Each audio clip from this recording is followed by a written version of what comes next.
بسم اللہ الرحمن الرحیم۔ عاشوراء کے روزے کی فضیلت۔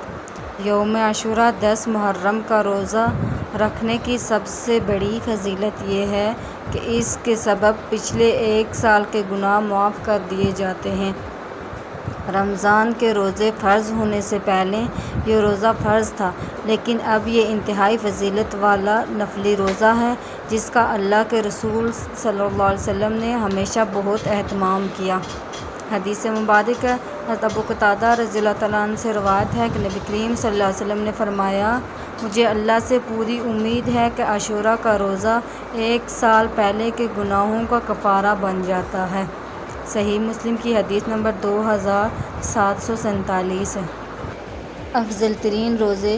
رمضان کے بعد نفلی روزوں میں سب سے افضل روزے محرم کے مہینے کے ہیں۔ یہود کی مخالفت اور سنت طریقہ۔ آپ صلی اللہ علیہ وسلم نے حکم دیا کہ صرف 10 محرم کا روزہ نہ رکھا جائے بلکہ اس کے ساتھ 9 محرم یعنی 9 اور 10 کا، یا 11 محرم یعنی 11 اور 10 کا روزہ ملا کر رکھا جائے تاکہ یہودیوں کی مشابہت سے بچا جا سکے۔